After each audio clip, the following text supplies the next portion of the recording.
Hello, so my name is Jenna and I'm a Decorative Art Curator at Aberdeen Art Gallery and Museums. I care for our fashion and textile collections as well as glass, ceramics, jewellery, contemporary crafts and furniture. We have a large representation of working clothes and uniforms within our holdings, with over 250 items of clothing alone. I'll introduce highlights of our occupational clothing using a variety of objects across our fashion, history, and fine art collections and explore what it means to wear uniforms. So I thought I'd start with a photograph of uniform from my own workplace. This shows Aberdeen Art Gallery attendance 115 years ago in 1905. Four of the men wear monochromatic three-piece suits with matching waistcoat, jacket and trousers over a high-collared white shirt and tie. Extremely high detachable standing collars were very popular at this time, and that trend prevailed until the washing machine was invented. A properly dressed gentleman of the time wouldn't head outside without a hat. The men wear a uniform KP hat. The man standing on the right wears a flat cap. He may have had a role away from the public eye, or he may be a new member of the team awaiting issue of uniform. When I worked front of house about 7 years ago, we wore light man-made fleeces over a polo shirt. For many, that's become a corporate essential. Polo shirts are smarter than t-shirts, but are just about as easy to mass produce and maintain. Nowadays, our front of house team wear their own clothing, and the uniformity is achieved by limiting their choice to black clothes. This apron was used to cover and protect everyday clothing. It's made from moleskin and has been repaired with patches. It was used by William Donald and Sons, a shoemaker in Lumsden, in Aberdeenshire between 1900 and 1970. So these two blacksmiths wear similar heavy-duty aprons in 1910. The man on the left wears a split apron, which allows for increased movement. This photo shows Mr. Isaac McGregor standing outside a hairdressing shop near Stonehaven in 1936. Historically, barbers were also surgeons and dentists. The barber's traditional white coat reflects his professional origins. In the 19th century, Aberdeen was famous for its comb industry, and its success continued into the 20th century. This image shows an employee at Aberdeen Comb Works in the 1960s. She's mounting Neuroid combs onto display cards. She's wearing a synthetic checked overall over her own clothes. Man-made materials were very popular in the 60s to create easy care outfits. Operators in some factories wear special overalls to preserve the cleanliness of products made. These men are at work outside St Nicholas House on Aberdeen's Broad Street in the 1980s. Street sweepers would use a broom and shovel to clean litter, animal waste and filth that accumulated on streets. The boiler suit they all wear is a one-piece protective garment worn for heavy manual work and was essential to protect the clothing they wore beneath. The central gentleman seems to be feeling the cold more than the others as he wears an issued uniform coat and hat. A survival suit or immersion suit is a special type of waterproof dry suit that protects the wearer if they find themselves in the sea. This one was worn by passengers aboard helicopters on flight to North Sea oil platforms around 1996. It features built-in boots, a hood, neck and wrist seals and removable gloves attached with a cord. There's a stowage pocket on the knee of the suit. There's an adjustable crotch strap and waist belt to adjust the fit. The suit has breathing apparatus and there are air release valves at the shoulders and ankles. It has reflective strips too. Reflective materials have kept millions of workers safe in treacherous conditions. This hat was worn in the late 1960s and throughout the 70s by an employee of Aberdeen Transport Corporation. Their uniform of a smart blazer, trousers, tie, and hat enhance their respect. Conductors' uniforms demonstrate their authority to fare paying and fare dodging passengers. This hat would have been a familiar sight on Aberdeen buses and a clear warning sign to those without a ticket. This British Rail uniform was widely used in the 1990s. British Rail personnel were easily identifiable to passengers. The uniform gave them authority and presence. The uniform comprised waterproof jacket, reflective gilet, double-breasted wool blazer and trousers, a shirt, blue wool pullover and a polyester clip-on tie featuring the British Rail logo. This photo shows the winners of a tent competition at a Boys Brigade camp in Torfins in July 1928. The photograph was taken by Lindsay Mackay, the then captain of the 47A Coulter Company of the Boys Brigade. The boys wear a pillbox forage cap held on with a chin strap. It's worn at a jaunty angle, and the hat bears 2 strips of white braid and the number of the company on the front. They each wear a belt and a haversack used for carrying their food ration. This photo shows James Sangster from Inverurie in 1890. He's an officer of the Loyal Order of the Ancient Shepherds. The society gave financial support if sickness or injury prevented their members from working and if they lost their income. Officers wore regalia.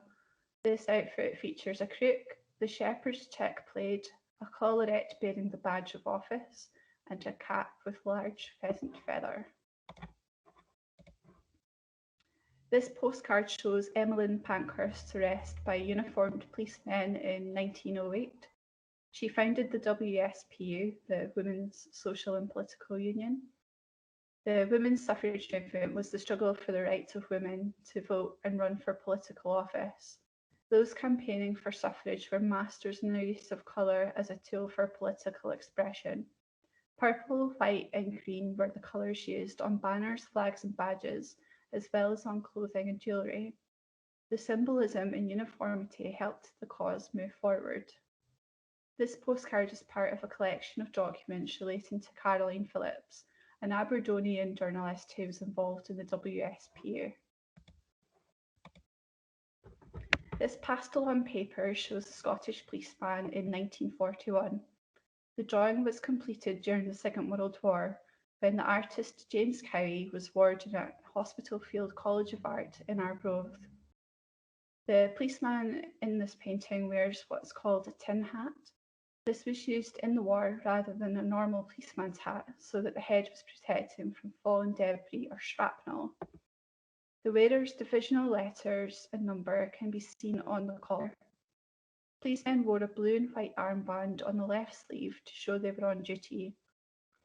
This policeman appears to have been called to a crime scene as he has his pen and notepad ready to take notes. There's a broken window visible in the background.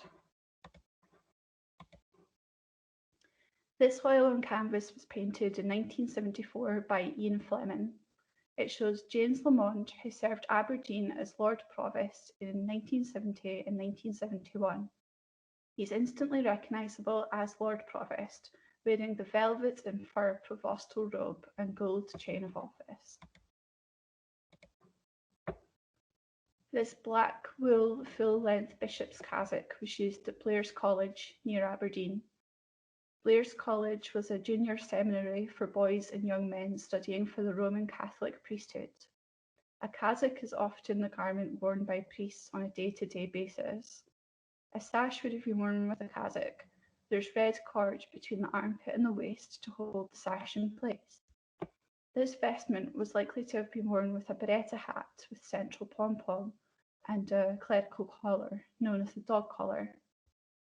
Religious vestments have historically served a dual purpose: to show the wearer's obedience to a deity, while also elevating the wearer from the masses and emphasising their religious authority or vocation. This green wool school blazer with embroidered front pocket was worn at Bankhead Academy in the 1960s. Bankhead Academy and Marrowpool School were replaced in 2009 by Bucksburn Academy. So one of the most cited reasons in favour of a school uniform is as a means of discipline and control. Another factor in favour of school uniform is that of identification and fostering pride in your school. Many people say they resent uniforms until they are given the option of not wearing it, when the problem of playground fashion faux pas arises. School uniforms provide a democratising function. Children with unfashionable clothes don't need to worry about being bullied or picked on. The flannel cloth used for blazers and shorts was designed to be as hard-wearing as possible to withstand the rigours of school life. This blue herringbone suit was worn by Mrs. Tyson, the principal teacher of English at Bankhead Academy in the mid-1980s. The fabric was an offcut from the Crombie Mill factory shop and was bought at a reduced rate. The school teacher took the fabric to Melford Tailored Clothes on Bridge Street in Aberdeen to have this suit made up. Mrs. Tyson didn't always wear formal clothes to work, this being about the most formal outfit in her working wardrobe at the time. This is a character's visit of John Arbuthnot Trail, taken around 1890. It shows a good example of the kind of uniform worn by upper-ranking officers in the armed services. Dress uniforms in particular do tend to have more embellishment as they were worn on ceremonial occasions. He served in the British Army for the Royal Regiment of Artillery and held the position of lieutenant. So John Arbuthnot Trail from the last slide was a Doctor of Law, and he wore this black velvet outfit to court. It's Victorian. It's a three-piece suit comprising dress coat, waistcoat and breeches. The slim-fitting dress coat has rounded tails, long slim-fitting sleeves with deep turn-back cuffs. The jacket has firmly padded shoulders and it's fully lined with cream corded silk. This framed photograph shows Sir James Taggart of Inverurie in military uniform in 1915. He worked locally as a granite merchant and he served as Lord Provost of Aberdeen during the war years, so 1914 to 1919. His public and civic contribution to the war effort was recognised with a knighthood in 1918. He was president of the City of Aberdeen Territorial Force Association and is remembered for his recruitment drive for the armed forces. The local artillery brigade became known as Taggart's Own. This oil on canvas shows him 2 years later in 1917. He wears a peaked cap, greatcoat, tunic, shirt, tie, and presumably trousers. His uniform was made of thick wool, which was effective in winter and stifling in the summer. Above his tunic, he wears a leather belt and a haversack. This photograph shows Arthur Jackson Adams in 1916 during World War I. He served as an officer in the Royal Army Medical Corps. The uniform is much the same as in the previous painting. The tunic has large breast pockets as well as two side pockets for storage. This photo gives us an opportunity to see his trousers and puttees worn over the ankles and calves, and ammunition boots with hobnail soles on the feet. Rank was indicated by badges on the upper arm. Two downward pointing chevrons indicate the position of corporal. Above these chevrons is the Royal Army Medical Corps insignia. There are chevrons on his right sleeve pointing up towards his elbow, and these denote service overseas. So they're just there. Uniform and equipment were vital possessions for a soldier during the First World War and remain so today. From basic warmth and comfort to storing ammunition, soldiers relied heavily on a few possessions as a matter of survival. So this classic double-breasted coat with brown leather buttons was made from Crombie wool cloth and was tailored in Leeds. It's often called the British Warm, and it was made for army officers serving during the First World War. Crombie were established in Aberdeen in 1805 They made cloth and went on to make coats too. The word Crombie is sometimes used by other companies to refer to their own coats, produced in the style of Crombie's first famous three-quarter length, often wool overcoat. This postcard shows letter sorters at the General Post Office on Crown Street in Aberdeen. When men went off to fight during the First World War, they left a huge gap in the workforce. Women were called upon to take their place. They took on factory work, such as bootmaking or tinned foods, and like agricultural work, such as fruit picking. Although women had been employed by the General Post Office before the First World War, their jobs were mainly restricted to clerical tasks. During the war, they were required to do jobs previously only done by men. The letter sorters were issued with rigid boots that many found painful to wear. And when the war began, the General Post Office offered its entire stock of cloth to the War Office to make uniforms. So the women wear their own dresses with a uniform overcoat on top. Following the outbreak of the First World War in 1914, the British Red Cross organised nursing staff in the UK and abroad to support the naval and military forces. This photograph shows Aberdeen's branch of the British Red Cross. The nursing of sick and wounded soldiers during the war was carried out by a number of trained and voluntary nursing staff. Outdoor dress for nurses consisted of a long single-breasted greatcoat and a distinctive cloth hat with a metal Red Cross badge. A commandant wore a smart two-piece jacket and skirt, blouse with collar and tie, their insignia of rank displayed on their cuffs, topped with a fine black or dark navy straw or felt hat with ribbon and badge. So you might just be able to make out some of those features in the group. This nurse's uniform comprises of a blue cotton overall dress and belt, red wool cape, white cotton apron, a Sister Dora cap and cuffs. The uniform was worn by Flora Davidson during the First World War. The modern uniform's starched pinafore emphasises cleanliness, and the hat kept stray hair in place.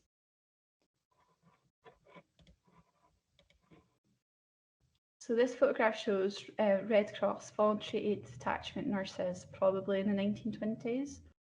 The nurses display a large silver plate shield with a red enamel cross in the centre. Competitions were regularly held during the war to test their knowledge of nursing standards. The competitions were used to highlight their expertise and encourage funding from local residents. Nurses were awarded for their efforts with bars or stripes to display on their uniforms. Clothes which provide both identification and protection were frequently found in hospital and medical settings. Role and rank were defined by the colour of their indoor uniforms. Can you identify who's in charge here? There's a clue in the uniform. So the commandant, person in charge, wore red overalls and stiff white linen oversleeves that fastened with one white stud. Quartermasters wore grey dress and cooks wore brown dress. Nurses wore the iconic blue dress and white linen oversleeves, which were 15 inches long. They fastened at the cuff with one button and had elastic at the elbow. The commandant displays service medals on her apron. It's difficult to be sure, but it looks like a silver British War Medal and a bronze Allied Victory Medal. First World War service medals were awarded to all nurses who served abroad during the conflict. The commandant and two others wear British Red Cross medals too. They all wear a white apron with the Red Cross emblem displayed on the bib, as well as a cap with the same emblem. The nurses' aprons were not issued with a Red Cross on the breast, so they had to make their own. There were no guidelines for the dimensions of the cross, so you'll rarely see any two that are quite alike. They are wearing a brassard on their left arm and a stiff white linen collar, along with ordinary black boots and black stockings. This is an example of a later Red Cross uniform worn during the Second World War. It's a Red Cross Commandant uniform worn by Lady Glentanner in 1939. She was president of the Boyne Red Cross branch and the local War Efforts Association. Every week, 2 days were set apart at Glentanner House for sewing and knitting for the war effort. The single-breasted jacket features Red Cross brooches and badges. Each button on the front has British Red Cross Society, Scottish branch upon it. The skirt is shorter than the earlier version of uniform and is just below knee level. And the uniform remained durable, easy to clean, and is suitable for the type of work that they were doing. This siren suit was worn by Rosalind Miller in Aberdeen during the Second World War. It was a practical outfit designed for slipping on before taking shelter from air raids. The wool all-in-one suit features a simple round neckline, a belt and a pocket. Moving away from war-themed clothing, we have sports gear. This is Mary Millie's resting after a tennis match in a cane chair at Torwood in Perthshire. Her sportswear follows closely late Victorian fashion.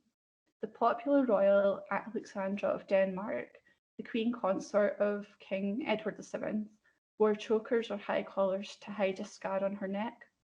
Her love of tailor-made suits was adopted by other women who wished to emulate royal style. Tennis was one of the most popular sports for women in the late 1800s. Female tennis players wore restrictive corsets, floor-grazing skirts, hats, heel boots, and long sleeves. This photo shows 3 women at a tennis court in 1910. Modesty still dictated women's sportswear. Movement around the court looks to be severely restrictive, with long, heavy, tight-waisted skirts and long-sleeved tops. The ankle-length skirt would have enabled the women to move more freely than if they were wearing a more fashionable gown from this period. The women wear large brimmed hats, jewellery, and heeled shoes. Men's tennis outfits weren't much less restrictive.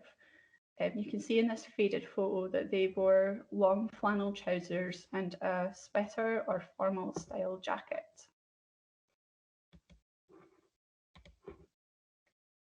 This knee-length silk tennis dress with belt follows the more casual fashions of the 1920s. The dress is more practical for playing tennis than those from earlier decades. Women wore knee-length skirts to play tennis up until World War II. Alexander Hall and Company were an Aberdeen-based shipbuilder. This photograph of the Company Football Club was taken during the 1917-18 season. The players wear uniform football kit and they each have their arms crossed. The 2 standing men, who have white towels over their shoulder, were responsible for training the team.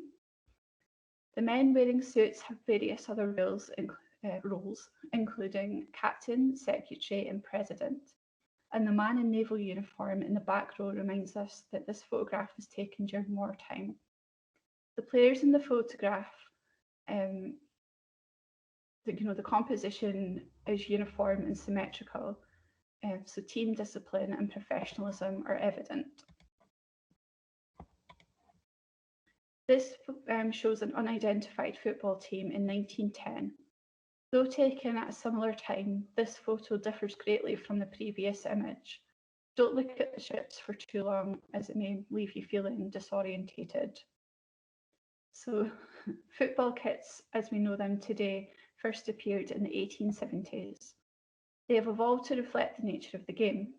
Football, which allows players to pass the ball forward, developed simple strips of block colour that enable team members to stand out from a long distance. Rugby, which does not permit the forward pass, didn't need such high definition from its strips because players were passing the ball over relatively short distances. And traditionally, cricket and tennis have both been played in white with no team demarcation. And this was because it was fairly obvious which sides were which. The introduction of colour television in the 1960s meant teams employed bolder and brighter strips in order to stand out. So this is a framed Aberdeen FC away shirt from 1997 to 1998. The shirt was accompanied by black shorts and socks with red and white trim. Their home kit is of course red. This change kit is a convenient colour for the players signing their names on. The club official crest or logo represents a capital letter A as the side view of a football goal, with a ball forming the crossbar of the letter. This ball has it's cross-hatched in such a way as to depict it as being inside the net, signifying the scoring of a goal. The words Aberdeen Football Club are within the central border and the date of the club's founding, which is 1903. This photograph shows Donald Diney in the 1890s. He was a Scottish strongman born near Aboyne in Aberdeenshire. He was one of the 19th century's greatest athletes. His athletic career spanned over 50 years and he won over 11,000 competitions. He excelled in sprint, hurdles, long and high jump, pole vault, putting the stone, hammer throw, tossing the paper and wrestling. He's wearing short drawers over modesty tights. His short sleeve vest has a deep rounded neck. His outfit shows off his winning physique as much as the champion belt demonstrates his achievements. His rubber-soled shoes have laced canvas uppers, helping him to achieve movement and mobility. This tweed stocking outfit was made by Christie and Gregor, Aberdeen, in the 1950s. It was owned and worn by Frances Farquharson of Inverclyde. She is the fashion editor for Vogue and Harper's Bazaar. Her outfit was practical, comfortable, and blended in with the landscape. Tweed is a tough material and was the original high-tech fibre. It's warm and tough, yet lets the wearer's skin breathe in active situations. Before Gore-Tex and Lycra, tweed was the staple cloth for extreme sports. And this is a pink and white polyester and cotton Reebok sports outfit. Modern sports outfits are not necessarily worn now purely for sports activities. Leisure wear, like this outfit, has become popular with the fashion conscious. Likewise, casual jeans and a t-shirt have become uniform for some working in coffee houses, whereas half a century ago wearing these was a symbol of free will and independence. So that brings us to the end of the slides. We've seen that whether you work as a bishop, a policeman, or a postal worker, your uniform can be a point of pride. To the individual wearing the uniform, it may instill feelings from I belong and I feel smart to I want the next rank up and I'm proud of the organisation I work for. To the outside observer, it says there are more of us, we are highly trained, we take pride in our appearance, we're better than you, or even you can depend on us. We've seen examples of how good uniform can become the embodiment of its organisation. We've looked at examples of occupational symbols on the school blazers, on the police jacket, and in military uniform. Symbols are often worn by those carrying out their daily work. We often do not think about them as they are so embedded within our visual world. Some like to wear uniforms because they need and crave the comfort of being like their colleagues. For others, it saves time not having to stand in front of the wardrobe each morning coordinating workwear. When you're next being provided a service, whether it's having your tyre changed or being served drinks, check out the company uniform. The chances are that it'll speak volumes about the organisation. We've a lot more uniform and occupational clothing in our holdings, so if you're interested in seeing those, do explore our collections page on our website or get in touch. Thank you.